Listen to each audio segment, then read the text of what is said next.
हुआ ये सरकार की बदनीयती कहिए, चाहे सरकार अपने किए हुए कर्मों को जनता के सामने खुल के ना आने पाओ, इसे रोकने का परिणाम। आप तो इमरजेंसी में भी थे, इतना पुलिस देखे थे? अरे इमरजेंसी में बहुत कुछ देखा हमने, इमरजेंसी में नहीं देखा, बहुत देखा, सारी जिंदगी यही सब बीत गई है। एसीपी इंटेलिजेंस क्या कह रहे हैं आपसे? उन्होंने ये कहा है कि डीएम संभल का एक संदेश दिया है कि साहब वहाँ पे जाने से स्थिति खराब हो सकती है, आप ना जाइए, उन्होंने अनुरोध किया। तो क्यों खराब करने जा रहे हैं स्थिति? अब आप हम लोग बात करेंगे ना क्या होगा, जाइए। आपके जाने से खराब हो जाएगी। अब आप उन्हीं से पूछिए। आयोग तो जा रही है। हमें पता है आयोग जा रहा है। हाँ। आयोग नहीं जा रहा, आप लोग भी जा रहे हैं। हाँ। तो मीडिया भी है। हाँ, तो आप तो विपक्ष के नेता हैं, एक संवैधानिक पद पे बैठे हुए हैं, तो आपके जाने से क्या खतरा है? अब ये देखिए, खतरा ये नहीं है। हाँ। खतरा ये है कि वहाँ तमाम प्रकार की बातें हैं। जी जी। सरकार कुछ कहती है और लोग कुछ कहते हैं। हाँ। तो जो सही बात है, सही बात में सरकार फंस सकती है, क्योंकि 4 आदमी मरे हैं। हाँ। इनका कहना है वो पुलिस की गोली से नहीं मरे हैं, वो आपस में एक दूसरे को मारे हैं। इन सारे तथ्यों का हम लोग जांच करके जनता के बीच में रखेंगे, तो जो सत्यता आ जाएगी उससे सरकार को दिक्कत बढ़ेगी, इसीलिए वो रोक। सरकार डर रही है आप लोग। और क्या कर रहे, जाइए आप लोगों से। देखिए चारों तरफ ये जो पुलिस है वो यहाँ मौजूद है। माता प्रसाद पांडे विपक्ष के नेता हैं विधानसभा में, और एक प्रतिनिधिमंडल जिसे संभल जाना है समाजवादी पार्टी का, उसका नेतृत्व इन्हें करना है। लेकिन अपने ये घर से निकल पाएंगे तब तो नेतृत्व करेंगे, क्योंकि आपको इनके वृंदावन के घर पर केवल और केवल चारों तरफ पुलिस और पुलिस के दरोगा, इंटेलिजेंस और बड़े बड़े अधिकारी और सिपाही दिखाई दे रहे हैं। कैमरामैन हरिओम के साथ वीरेश पांडे, लखनऊ। तो देखिए, संभल हिंसा को लेकर राजनीति लगातार गरमाई हुई है। संभल में प्रशासन ने बाहरी व्यक्तियों के प्रवेश पर पाबंदी लगा रखी है और इसे 10 दिसंबर तक के लिए बढ़ा दिया गया। एक बड़ी खबर आपको हम बता रहे हैं। संभल में डीएम का यह निर्देश, 10 दिसंबर तक बिना इजाजत बाहरी लोगों के प्रवेश पर पाबंदी, व्यक्ति, समाज संगठन के प्रतिनिधि, जनप्रतिनिधि के आने पर रोक। आपको बता दें कि संभल में जो हिंसा हुई उसके बाद मृतकों के परिजनों के साथ मुलाकात करने के लिए समाजवादी पार्टी का प्रतिनिधिमंडल आज संभल के लिए रवाना होना था, लेकिन उसके पहले ही देखिए कैसे राजनीति अब गर्मा गई है। और इसके बाद एक बड़ी खबर यह कि संभल में डीएम ने निर्देश दे दिया है कि 10 दिसंबर तक बिना इजाजत बाहरी लोगों के प्रवेश पर पाबंदी रहेगी। कोई भी जनप्रतिनिधि बिना इजाजत के संभल में एंट्री नहीं ले सकता। व्यक्ति, समाज संगठन के प्रतिनिधि, जनप्रतिनिधि के आने पर रोक रहेगी, ताकि यहां पर शांति व्यवस्था बनाई जा सके। तो संभल में जो हिंसा हुई उसके बाद से लगातार सियासत भी हो रही है। एक तरफ जहां समाजवादी पार्टी का जनप्रतिनिधि मंडल आज संभल जाना था, रिपोर्ट तैयार करनी है और उसके बाद अखिलेश यादव को सौंपनी है, लेकिन इसके पहले आपने माता प्रसाद पांडे का बयान भी सुना। उनका कहना है कि मीडिया को जाने दिया जा रहा है, लेकिन हमको रोका जा रहा है। हमारे साथ तमाम सहयोगी हमारे जुड़े हुए हैं। वीरेश हमारे साथ जुड़े हुए हैं, साथ ही उबैदुर रहमान भी हमारे साथ जुड़ गए हैं। वीरेश, सबसे पहला सवाल यही है कि अब तो डीएम ने भी निर्देश दे दिया है कि 10 दिसंबर तक बाहरी व्यक्ति कोई नहीं जा सकता, और इस पूरे मामले को लेकर सियासत हो रही है। माता प्रसाद पांडे ने कहा है सब जा रहे हैं, मीडिया जा रहा है, हमें क्यों रोका जा रहा है? माता प्रसाद पांडे ने यह भी कहा कि हमने तो इमरजेंसी भी देखा है, आपातकाल भी देखा है, इतनी पुलिस उस दरमियान देखा था, और आज एक बार उनके घर की स्थिति दिखाना चाहूंगा। केवल इंटेलिजेंस, पुलिस, दरोगा, सिपाही आपको देखने को मिलेंगे, और मीडिया के लोग इसे देश पर दिखाना चाहते हैं, इसलिए यहां मौजूद हैं। और जो पार्टी के नेता कार्यकर्ता हैं धीरे धीरे माता प्रसाद पांडे के घर की तरफ भी अग्रसर हो चुके हैं, और इस कॉलोनी में पुलिस की गाड़ियां लगी हुई हैं। माता प्रसाद पांडे आग्रह कर रहे हैं कि हमें जाने दिया जाए, हमें अपने राष्ट्रीय अध्यक्ष अखिलेश यादव से मिलने दिया जाए, यहां नहीं तो कम से कम हमें पार्टी के दफ्तर तक तो जाने दो।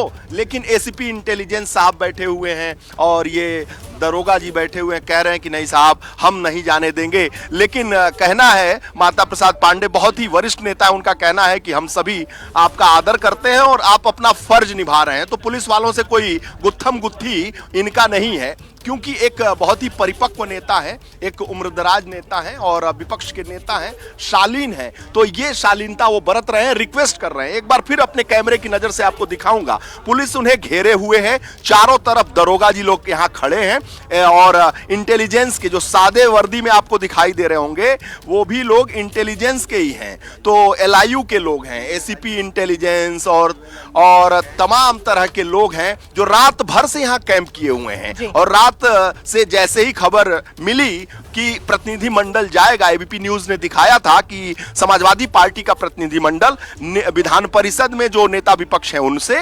विधानसभा में जो नेता विपक्ष हैं उनसे, ये सारे लोग जाएंगे, इकरा हसन, बर्क और तमाम सांसद के नेतृत्व में जाएंगे। तो माता प्रसाद पांडे सबसे सीनियर नेता हैं, इन्हें घर से नहीं निकलने दिया जा रहा है। ये कह रहे हैं कि हम समाजवादी पार्टी के दफ्तर पे अखिलेश यादव जी से मिलने जाना चाहते हैं, लेकिन इनको यहां से निकलने नहीं दिया जा रहा है। एक तरीके से अघोषित हाउस अरेस्ट कह सकते हैं। और जो पुलिस के लोग हैं हाथों में अपने कागजात लिए हुए हैं और कागजात पुलिस की है कि भाई आप यहां से ना निकलिए, ये नोटिस है और आपसे आग्रह है, हम निकलने आपको नहीं देंगे, चाहे आपकी मर्जी जो हो, आप जहां जाना चाहते हैं आप अब घर से नहीं निकलना पाएंगे। तो माता प्रसाद पांडे कह रहे थे कि भाई हम चलिए चाय पानी पिला रहे हैं, आपको खाना खिला रहे हैं, आपसे कोई हमारा दुराग्रह नहीं है, लेकिन अब यहां से आपको जाने नहीं देंगे, पुलिस वाले कह रहे हैं। अब माता प्रसाद पांडे जी उनसे रिक्वेस्ट और आग्रह कर रहे हैं। समाजवादी पार्टी के दूसरे नेता होते तो यहां अभी तक आंदोलन पे बैठ जाते या खड़े हो जाते, बवाल कट जाता। समाजवादी पार्टी के नेताओं के आंदोलनों को आपने देखा होगा। अब देखिए माता प्रसाद पांडे जी की क्या स्थिति। एक बार और मैं पुनः उनसे बात करने की कोशिश करूंगा। उनके सहयोगी मणिन्द्र मिश्रा जी हैं। मणिन्द्र जी, ये क्या है, मतलब समझ में आ नहीं रहा है, ये क्या है ये चारों तरफ? आप तो सहयोगी हैं, छात्र नेता भी हैं, बताइए क्या है ये? जाने के लिए समाजवादी पार्टी के नेताओं ने 2 बार बताइए। पहले भी आपसे DGP ने कहा कि मत जाइए। हाँ, DGP मैं पूछ कर जा रहा था कि जाने की स्थिति है तो मैं जाऊं, न जाने की तो उन्होंने 3 दिन मांगा था। 3 दिन के बाद फिर जब मैंने कहा तो उन्होंने कहा जुमा उमा अभी नहीं, अब वो खत्म हो गया तो मैं जाना चाहता था।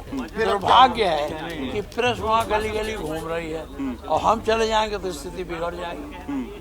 कल रात में भी किसी अधिकारी का फोन आया कि अब मत जाइए, क्या बोला है? गृह सचिव क्या बोले? नहीं, हमने कहा कि हम बात करेंगे तो बताएंगे। बाबा आपको जाने नहीं दे रहे, क्या हो गया इन लोगों को? ऐसा आप कौन सा, हमें तो अपराधी दिख नहीं रहे हैं, आप इतना पुलिस काहे लगा दिया गया है? अब इनसे पूछिए ना, उनके अधिकारी यहाँ आप तो बहुत सौम्य नेता हैं। आप लोग को क्यों नहीं जाने दे रहा? मतलब ऐसा क्या है? बार बार क्यों मैं बार बार बता दिया कि देखिए ऐसा है। आपके बार बार बताने पे भी ये पुलिस वाले नहीं सुन रहे हैं। पुलिस की जिम्मेदारी है, उनके ऊपर सरकार का दबाव है कि वहीं रहो, उन्हें निकलने न दो, तो वो उनका पालन करेंगे कि हमारे तो पुलिस से नाराज भी नहीं, आप तो कह रहे थे चाय भी पी लो, खाना भी खा लो। हम पुलिस से क्या नाराजगी है? मैं जानता हूँ वो अपने मर्जी से तो आए नहीं है। जो असली मालिक हैं उनके कहने पर होगा। मालिक कौन है? अभी आप तय कर लो कौन है। DGP साहब की मुख्यमंत्री? जिसको चाहो उसी को मान लो। हकीकत यह है कि हमने पूरी बात कह दी, बार बार क्यों ही बात अच्छा कर। ये बताइए, आप आग्रह कर रहे हैं पार्टी दफ्तर तो जाने देना चाहिए। अभी तो उन्होंने मना भी नहीं किया। हाँ, अभी उनसे मैंने कहा मुझे पार्टी दफ्तर जाने दो, उन्होंने तो नहीं कहा नहीं जाने देंगे। तो कहाँ नहीं निकल पा रहे हैं आप? अभी कहा, अभी आप हटो तब ना कहीं बढ़ाएंगे। हम हट गए, आइए निकलिए। हम तो हट गए, आइए निकलिए।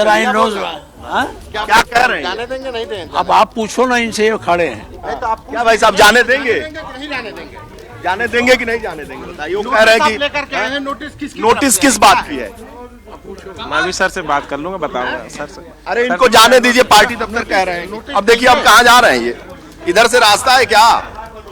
पांडे जी, पांडे जी ये कहाँ? कागज देते हुए अब फिर आप बार बार हमारे साथ इस वक्त सॉरी बैठ जाइए। हमारे साथ इस वक्त नेता प्रतिपक्ष माता प्रसाद पांडे। आप लोग एक बार बात हो चुकी। तो आप तो जाने वाले थे, तो अभी कहाँ यहाँ बैठ गए?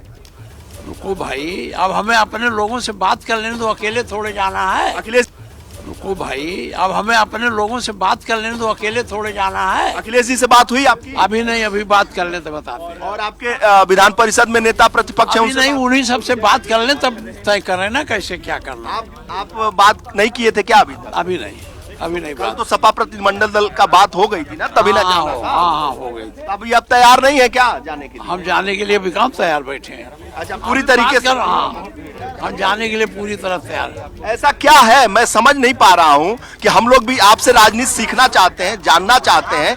आप आपातकाल में भी रहे इस तरीके से, इतनी पुलिस देखे, क्या था ये तब? अब छोड़ो, अरे बहुत दर्शक भी देखना चाहते हैं, जो पूरे देश की जनता है वो जानना चाहते कई हैं। बार पूछ चुके, क्यों रोक रहे हैं। लोग जो है आपको जाने उत्सुकता नहीं समाप्त नहीं हो रही है ना लोगों गाइड की। करनी चाहिए। अब रुको जरा, हमें आप धरने पे बैठे हैं क्या? धरने पे बैठ गए? अब अभी धरने पर थोड़ी देर बाद कुल बैठेंगे भाई। अच्छा, अभी बात करते हैं। जरा अपने राष्ट्रीय अध्यक्ष से बात करना चाह रहे हैं? अच्छा, बैठ जाओ। अखिलेश जी से बात करना चाहते हैं, ठीक। हाँ। अच्छा, ए रविंदर, जरा उन्हें प्रदेश अध्यक्ष को बुलाओ तो, मिलाओ तो। हाँ, बात करिए। तो अभी राष्ट्रीय अध्यक्ष अखिलेश यादव से इनकी बात होने जा रही है और प्रदेश अध्यक्ष श्यामलाल पाल से भी बात होने जा रही है। पार्टी के नेतृत्व से बात करेंगे। खुद बहुत बड़े पद पे हैं, नेता विपक्ष हैं और जो प्रोटोकॉल है काफी हाई है, कैबिनेट मिनिस्टर का दर्जा होता है इनको खुद, लेकिन पुलिस चारों तरफ लगी हुई है और जो यहाँ स्थिति है वो देखकर लगता तो नहीं है कि ये कहीं बाहर जा पाएंगे। पार्टी के दफ्तर में भी जाना चाहते हैं, बात कर लीजिएगा। अब बात कर लेंगे, आप लोगों से बहुत बात हो गई, आप लोग जाइए। अरे मीडिया से कौन दिक्कत है, हम लोग तो आपके साथ ही खड़े हैं। अच्छा रुको जरा, हम अंदर चलो, हम बात कर लेते हैं। हाँ, कर लिए, अध्यक्ष जी से बात कर लीजिए। हाँ हाँ, मीडिया तो आपके साथ है। अरे आप लोग हमारे साथ चलो ना। चल जा रहे हैं कहीं? एसीपी साहब, क्या करें बताओ आपके। सर अपनी बात कही, आपने भी अपनी बात बता दी। आपने बताया, मैं सुन ली। सर बस वही है सर, अंदर हम जरा बताइए बाबूजी क्या कह रहे हैं, फिर आग्रह कर रहे हैं आपसे? आप रुको तो आग्रह करेंगे, रुके हम जरा बात करेंगे। एसीपी साहब अब अंदर जा रहे हैं क्या बाबूजी? अच्छा, आई बंद कर दिए क्या? चलो भाई। तो यहाँ तो एक तरीके से पूरा ड्रामा, एक्शन और नाटक चल रहा है।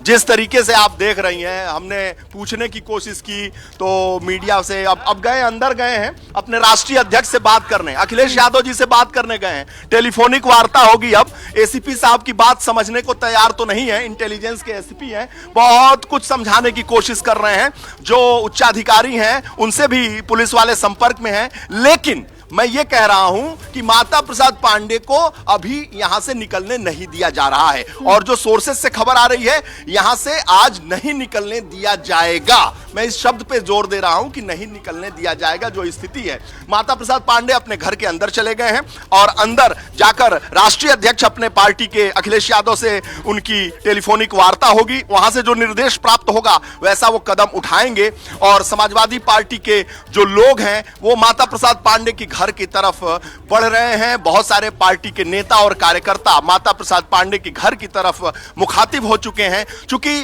दूर रहते हैं पार्टी के दफ्तर से और ये उनका निजी निवास है और लखनऊ का थोड़ा आउटर इलाका है, नहीं तो समाजवादी पार्टी के दफ्तर के आसपास का इलाका होता तो दृश्य कुछ और होता। क्योंकि आपने भी बहुत सारी एंकरिंग की होगी और हमने भी रिपोर्टिंग की है समाजवादी पार्टी के धरना और प्रदर्शन का, तो इस तरीके का इतना सूना माहौल नहीं। लेकिन एक बार जरूर आपको इस गली का नजारा जरूर दिखाऊंगा। ये देखिए उनके घर के बाहर का ये दृश्य है और चारों तरफ आपको पुलिस की गाड़ी, और पुलिस की गाड़ी कैसे लगी है ये देखना बहुत जरूरी है। क्योंकि ये देखिए, अब अगर माता प्रसाद पांडे अपने इस पर गाड़ी पर सवार हो गए तो क्या इसको क्रॉस करके निकल पाएंगे? ये गली का एक पार्ट है। और भी दिखाओ भाई, गली के दूसरे तरफ भी गाड़ी कैसे लगी है दिखाइए। पुलिस की गाड़ी कैसे लगी है? ये लगी है गाड़ी चारों तरफ बेतरतीब तरीके से कि अगर वो गाड़ी में सवार हो गए तो भी निकल नहीं पाएंगे, गाड़ी उनके ड्राइवर नहीं निकाल पाएंगे। देखिए गली नंबर 2 है ये कैसे लगाई गाड़ी? ये पीजीआई थाने का जो थानाध्यक्ष है उनकी ये गाड़ी लगी हुई है। अब आगे बढ़िए, गली नंबर 3 में दिखाते हैं आपको कि कैसे ये अगर निकलना चाहें, जिधर इनकी गाड़ी का मुंह है वो अब निकलना चाहें तो ये गली नंबर 3 से कैसे निकल पाएंगे। ये देखिए, ये यूपी पुलिस की गाड़ी खड़ी है, यानी चारों तरफ सड़क पर गाड़ियां इस अंदाज में खड़ी हैं, इसी अंदाज में खड़ी हैं कि अगर उनकी ये गाड़ी जिस पर उनको मिली हुई है सरकार की तरफ से, नेता विपक्ष होने के कारण विधानसभा यूपी की ये गाड़ी है, सरकारी गाड़ी है ये, और एक पद है संवैधानिक, लेकिन वो निकलना चाहें तो निकल नहीं पाएंगे और वो अपने घर में अभी मौजूद हैं और बात कर रहे हैं अपने पार्टी के नेतृत्व से। लेकिन नेतृत्व क्या कहता है ये अलग बात होगी, लेकिन यहां पुलिस की जो चाक चौबंद व्यवस्था दिखाई दे रही है उससे ये नहीं लगता कि वो यहां से निकल पाएंगे। और आप देखिए कि उनकी गाड़ी स्टार्ट होने की कोशिश कर रही है और जो पुलिस के लोग हैं अपनी गाड़ियों को कैसे लगाए हैं।